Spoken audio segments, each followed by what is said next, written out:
Hello dear aspirants.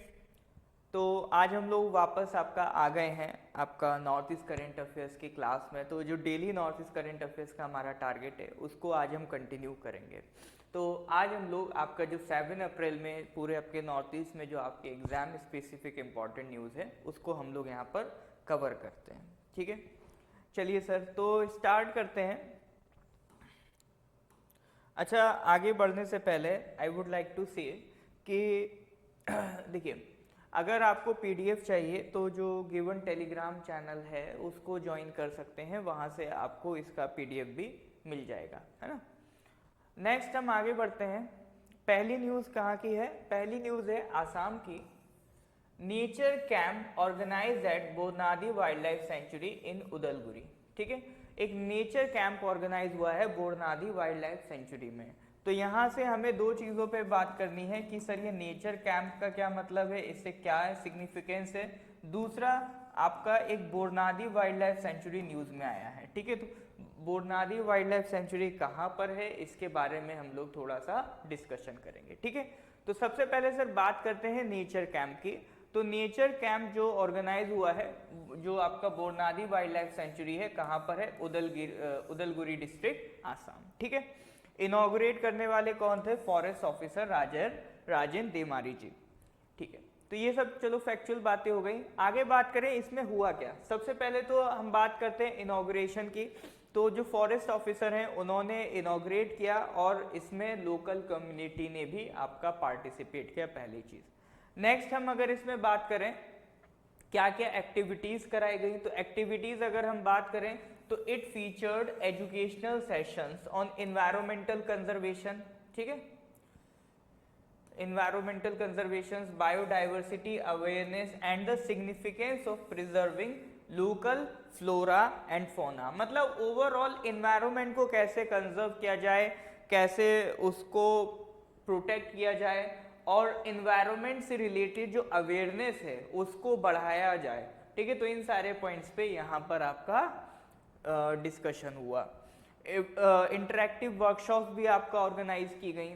अब इसमें अगर हम कम्युनिटी इंगेजमेंट की बात करें तो मेन फोकस किस पे था? On involving the local community, particularly students, to foster a sense of responsibility and stewardship towards the environment. देखिए, कभी भी अगर हमें कंजर्वेशन करना है तो लोकल कम्युनिटी का सपोर्ट बहुत ज़रूरी होता है। इसी कंसेप्ट पे ही आपका बायोडाइवर्स आपका जो बायोस्फीयर रिजर्व्स है वो बनाए गए हैं, क्योंकि बायोस्फीयर रिजर्व सिर्फ आपका वहाँ का फ्लोरा एंड फोना नहीं प्रोटेक्ट कर रहा है, वो साथ ही साथ वहाँ की जो लोकल कम्युनिटीज वहाँ रह रही हैं उनको भी प्रोटेक्ट कर रहा है। तो कंजर्वेशन में एक आपका जो लोकल कम्युनिटीज है उनका भी बहुत बड़ा रोल रहता है। जैसे आपने एग्जाम्पल में सुना होगा बिश्नोई कम्युनिटी। तो बिश्नोई कम्युनिटी इन्वायरमेंट के लिए बहुत ज़्यादा कंसर्न और फोकस रहते हैं। तो वहाँ पर आपका जो भी उनका फ्लोरा फोना है उसके प्रोटेक्शन में वो लोग बहुत काम करते हैं। तो लोकल कम्युनिटी का जो सिग्निफिकेंस है वो काफ़ी ज़्यादा रहता है कंजर्वेशन में। तो कभी भी कंजर्वेशन पे आपसे क्वेश्चन पूछा जाता है, कंजर्वेशन पे आपको लिखने को बोला जाए, तो आप लोकल कम्युनिटी का सपोर्ट ज़रूर मेंशन करिएगा अपने आंसर में, है ना। नेक्स्ट हम बात करते हैं एनवायरमेंटल अवेयरनेस एंड एजुकेशन। मतलब ये जो नेचर कैंप ऑर्गेनाइज करा गया, क्या इसकी सिग्निफिकेंस, इसका मतलब क्या पर्पस है? तो सबसे बड़ा पर्पस तो यही है सर, एनवायरमेंट का अवेयरनेस क्रिएट करना और एजुकेशन देना। देखिए, एनवायरमेंट की अवेयरनेस ये नहीं है कि आपने 4 नेशनल पार्क याद कर लिए, वाइल्ड लाइफ सेंचुरी याद कर ली, बायोस्फीयर रिजर्व याद कर लिया। एनवायरमेंटल एजुकेशन तब माना जाएगा सही मायनों में कि आपने एक्वायर की है अगर आप समझ पा रहे हैं ऑब्जेक्टिव्स क्या हैं उसके। ठीक है, मतलब आप नेचर को समझ पा रहे हैं, कंजर्वेशन के मेथड्स को समझ पा रहे हैं, और सबसे बड़ी बात कंजर्वेशन करने की जरूरत क्या है इसको समझ पा रहे हैं, तो that is called environmental education. तो इसी के रिगार्डिंग ये आपका कैंप ऑर्गेनाइज किया गया था। ठीक है, नेक्स्ट बात करें तो आपका दूसरा इसका सिग्निफिकेंस है कि जो आपका लोकल कम्युनिटी है उनका पार्टिसिपेशन करवाना कंजर्वेशन में। The involvement of local communities specially in ecological sensitive areas like the Indo Bhutan border region is vital for the success of conservation program. तो लोकल कम्युनिटी का जो इन्वॉल्वमेंट है वो जरूरी है। नेक्स्ट हम बात करें तो बायोडाइवर्सिटी हॉटस्पॉट है ये एरिया, ठीक है। तो यहाँ पर आपका जो सिग्निफिकेंस ये भी है कि आपका ये जो एरिया है ये जो अपना बायोडाइवर्सिटी हॉटस्पॉट है। इंडिया में टोटल 4 बायोडाइवर्सिटी हॉटस्पॉट हैं। एक आपका हिमालय वाला इलाका है, एक आपका वेस्टर्न घाट्स वाला इलाका है, एक अपना ये इंडो बर्मा रीजन है, ठीक है, जिसमें अपना नॉर्थ ईस्ट रीजन वाला हिस्सा आ जाता है, और एक आपका सुंडालैंड जो मतलब अंडमान निकोबार वाला है। तो टोटल 4 बायोडाइवर्सिटी हॉटस्पॉट इंडिया में आपको देखने को मिलेंगे, ठीक है। अब बायोडाइवर्सिटी हॉटस्पॉट होता क्या है? बायोडाइवर्सिटी हॉटस्पॉट उस एरिया को कहते हैं जहां पर एक अच्छा हैवी अमाउंट ऑफ स्पीशीज कैसी हो, एंडेमिक हो, ठीक है। एक तो वहां पे वैरायटी ऑफ स्पीशीज हो, बायोडाइवर्सिटी का मतलब यही है वैरायटी ऑफ स्पीशीज, और ज्यादातर जो स्पीशीज हो दैट मस्ट बी एंडेमिक।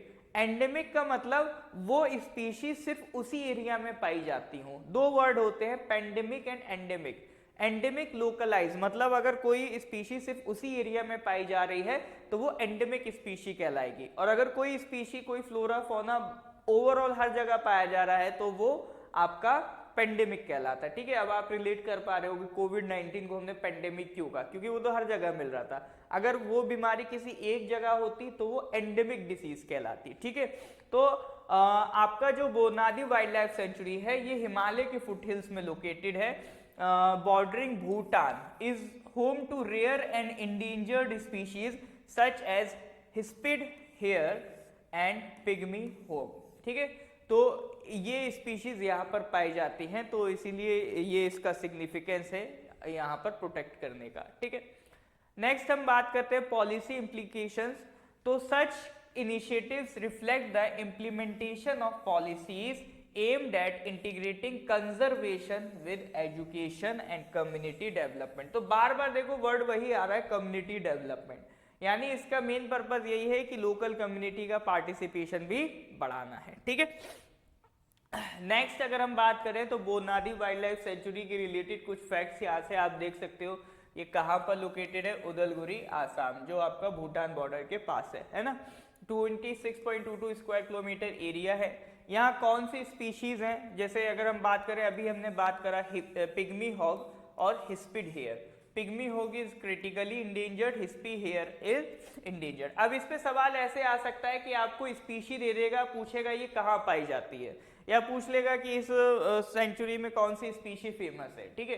इस पे क्वेश्चन बन सकता है। अब आपको लगेगा कि सर ये क्या सवाल हो गया, ये तो मतलब कहाँ तक हम याद रखेंगे, बट ये सवाल हो सकता है वो इसलिए पूछे क्योंकि ये करंट अफेयर्स में था। तो इसी तरह से आपको चीजों को रिलेट करके याद रखना है ना। स्टेटस भी याद रखेंगे। यहाँ पर आपको जनरली ग्रासलैंड्स देखने को मिलेंगे, established in 1980।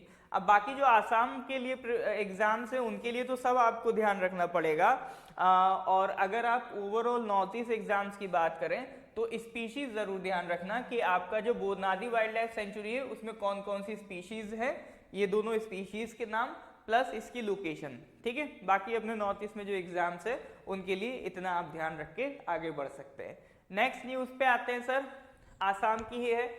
Social and cultural worker Boloram Shutia honoured with Samaj Saurabh award, ठीक है। तो बोलूराम जी को कौन सा अवार्ड मिला है? समाज सौरभ अवार्ड मिला है। तो ये आपका एक तरीके से फैक्चुअल न्यूज है कि समाज सौरभ अवार्ड किसको मिला है, तो ध्यान रखिएगा, ठीक है। किस पर्पस के लिए मिला है? For acknowledging his impactful work in the social and cultural sectors, ठीक है। तो सोशल एंड कल्चरल सेक्टर्स में उनके वर्क को एक्नॉलेज करते हुए उनको ये अवार्ड मिला है। नेक्स्ट न्यूज की बात करें तो professor Natung and his team from NEIGRIHMS, NEIGRIHMS क्या है? North east Indira Gandhi regional institute of health and medical sciences, ठीक है। North east Indira Gandhi regional institute of health and medical sciences, ठीक है। तो ये आपका इंस्टीट्यूट का नाम है। तो उनको ये अवार्ड मिला है, best of Indian journal of ophthalmology award. Ophthalmology, अब इसमें देखो फैक्ट्स सबसे पहले समझो। एक क्वेश्चन तो यही आएगा कि ये अवार्ड किसको मिला है, पहला क्वेश्चन। दूसरा सवाल ये आएगा कि ये जो इंस्टीट्यूट है ये कहाँ लोकेटेड है, ठीक है, ये कहाँ लोकेटेड है, ये आपका शिलोंग में लोकेटेड है, दूसरा सवाल।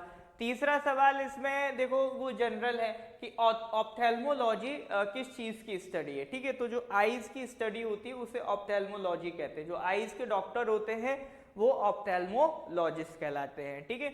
तो उनको ये अवार्ड मिला है the best Indian of Indian journal of ophthalmology. मतलब कैटरेक्ट के बाद जो आपका विजन इंप्रूव होता है उसको और एफिशिएंट करने में उनको ये अवार्ड मिला है, ठीक है। अब इसका सर क्या सिग्निफिकेंस है, देखो ये तो हो गया फैक्चुअल न्यूज, जो मैं जिस हिसाब से पढ़ा रहा हूँ तो पहली स्लाइड तो आपके फैक्चुअल न्यूज की है, वहां से जो भी आपके एमसीक्यू बेस्ड सवाल हैं वो बन जाएंगे। इसके बाद हम कुछ पॉइंट डिस्कस कर लेते हैं कि अगर मान लो आपसे कभी मेंस पे क्वेश्चन बने तो आप बना पाओ, क्योंकि देखो आपका जैसे north east specific current affairs कराने का पर्पस यही है कि अगर आपके एग्जाम में नॉर्थ ईस्ट स्पेसिफिक कोई सवाल आता है तो उसको आप कभी ऐसा ना लगे कि पॉइंट्स की आपके पास कमी है, उसको अच्छे से आप अटेम्प्ट कर पाए, ठीक है। तो सबसे पहली सिग्निफिकेंस की हम बात करें, recognition of medical excellence in the north east, ठीक है। तो ये जो आपका अवार्ड दिया गया है, तो सबसे पहली बात बार बार क्या हाईलाइट हो रहा है कि भाई नॉर्थ ईस्ट की कोई इंस्टीट्यूट है उसको ये अवार्ड मिला है ना, वो जो प्रोफेसर है उस इंस्टीट्यूट के हैं उसको ये अवार्ड मिला है, तो यानी नॉर्थ ईस्ट की किसी इंस्टीट्यूट को अवार्ड जा रहा है, तो ऑब्वियसली क्या अवार्ड हाईलाइट हो रहा है कि आपका जो मेडिकल रिसर्च है नॉर्थ ईस्ट इंस्टीट्यूशंस में वो इंक्रीज हो रही है, ठीक है।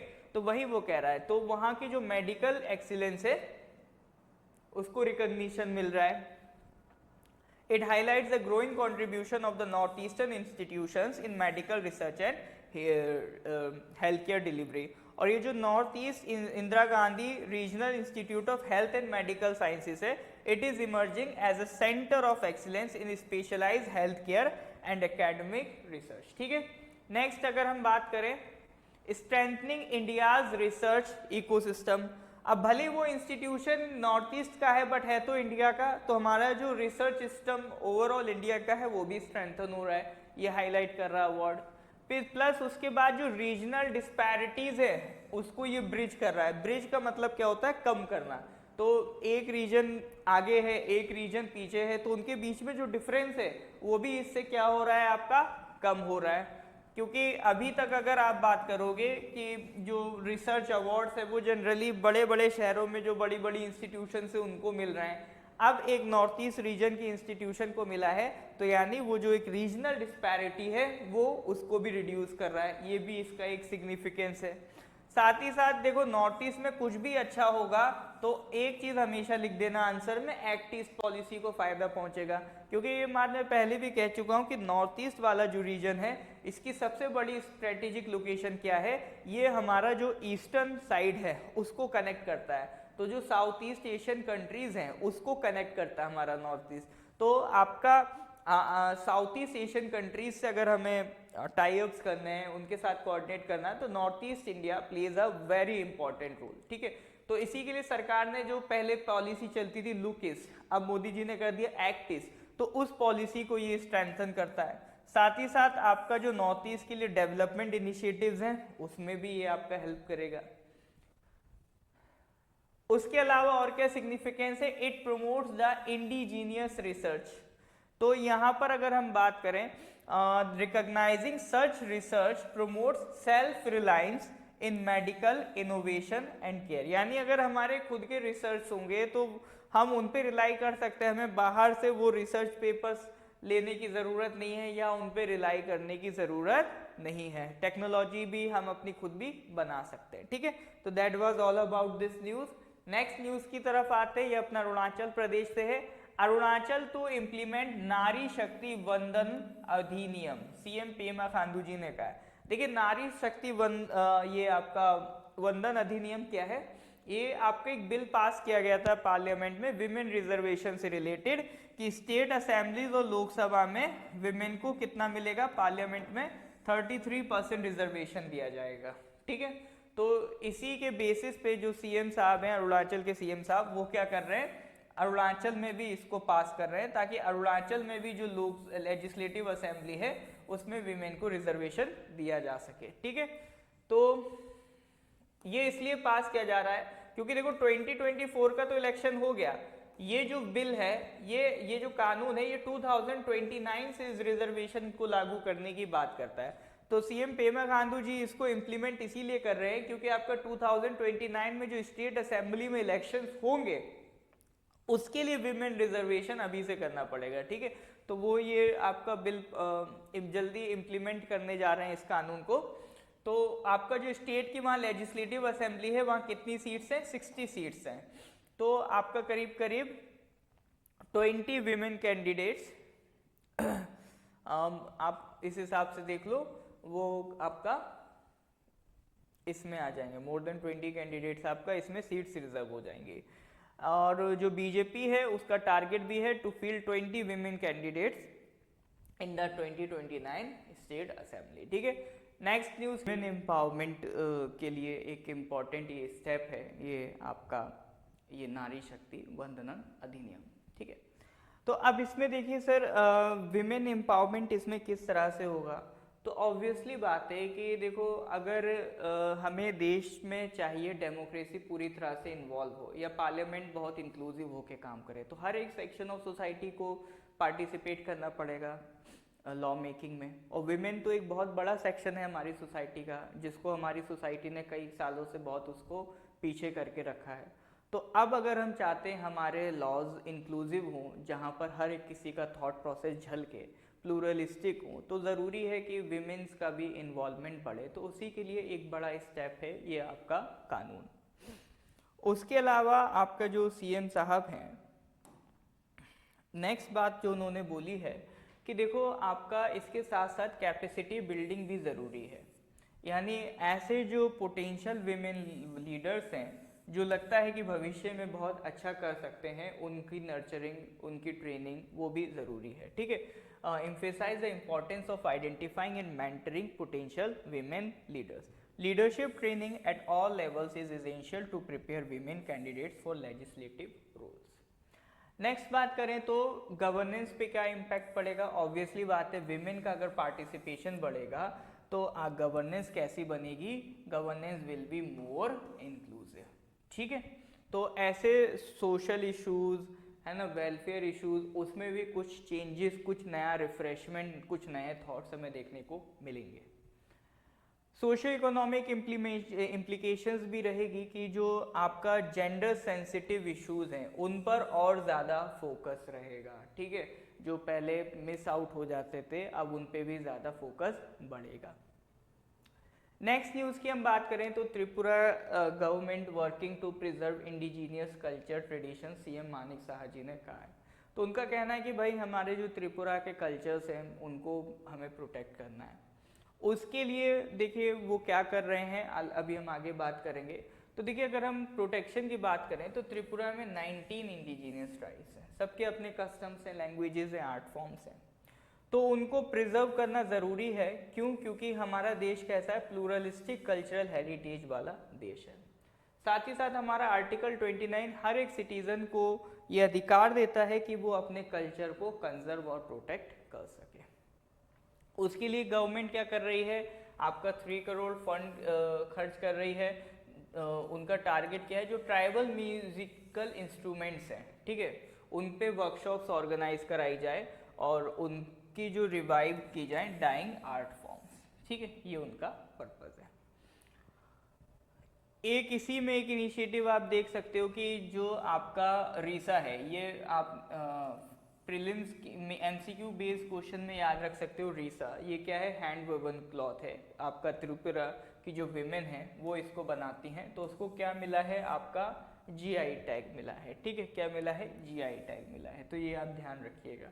तो इसमें अगर ये रीसा पूछे कहाँ का है तो ये त्रिपुरा का है। ठीक है, उसके अलावा कम्युनिटी लेड डेवलपमेंट, तो गवर्नमेंट क्या चाह रही है कि जो ट्राइबल कम्युनिटीज़ हैं और जो कल्चरल ऑर्गेनाइजेशंस हैं वो भी इन्वॉल्व हों, तभी जाके हम ओवरऑल जो कंजर्वेशन है उसको अंजाम दे सकते हैं। ठीक है, एक बॉटम अप प्लानिंग होगी, मतलब एक होता है टॉप डाउन अप्रोच, एक होता है bottom up approach. Bottom up में क्या होगा, ग्रास रूट से लेकर ऊपर तक लोगों को इन्हेंस किया जाएगा, उनको एम्पावर किया जाएगा, ठीक है। और उनके अंदर एक सेंस ऑफ प्राइड भी इनकरेज होगा, क्योंकि ऑब्वियसली बात है, देखिए हम कभी भी मान लो अपने एरिया से कहीं बाहर जाते हैं तो लोग हमें देखते हैं, थोड़ा अगर अलग पाते हैं तो वो हमारे कल्चर को जानने की कोशिश करते हैं, हम उन्हें बताते हैं कि ये हमारा कल्चर है। तो जब हम किसी को अपने कल्चर के बारे में शो करते हैं, बताते हैं, तो हमें एक बड़ा ही प्राइड फील होता है कि we belong to that culture. तो वही एक sense of pride, ownership and identity को प्रमोट करने की यहाँ पर बात की जा रही है, ठीक है। तो that was all about this news. अगर आपकी एनालिसिस आपको कुछ लग रहा है कि फ्रूटफुल हो रहा है, आपके एग्जाम पर्सपेक्टिव में ये आपको फ़ायदा दे रहा है, तो प्लीज़ इस चैनल को सब्सक्राइब करें, वीडियो को लाइक करें। आपके जो भी फीडबैक्स हैं, कमेंट्स हैं, कुछ और भी आप अलग वैरायटी ऑफ कंटेंट चाह रहे हैं तो वो भी कमेंट सेक्शन में मेंशन करें, हम उस पर भी वर्क करेंगे। मेन पर्पज़ हमारा ये है कि नॉर्थ ईस्ट में जितने भी कॉम्पिटिटिव एग्जाम्स हो रहे हैं उसमें जो नॉर्थ ईस्ट के रिलेटेड इश्यूज़ पे क्वेश्चंस आते रहते हैं, उन क्वेश्चन से रिलेटेड आपके पास कभी भी प्रॉब्लम ना क्रिएट हो, आपको कमी ना लगे कि ये चीज़ तो हमें कहीं पढ़ने को मिल ही नहीं रही है। तो पूरा एक नॉर्थ ईस्ट का कंपाइल करके, क्योंकि अलग अलग स्टेट्स में सब कहते हैं हमारा दो, हमारा करंट अफेयर्स बनाओ, तो हमने कंबाइंड इसको कर दिया है, पूरा नॉर्थ ईस्ट का करंट अफेयर्स यहाँ पर इसको आप एक्सेस कर सकते हैं, ठीक है। तो that was all about this news. मिलते हैं अगले वीडियो में, till then good bye, have a nice day.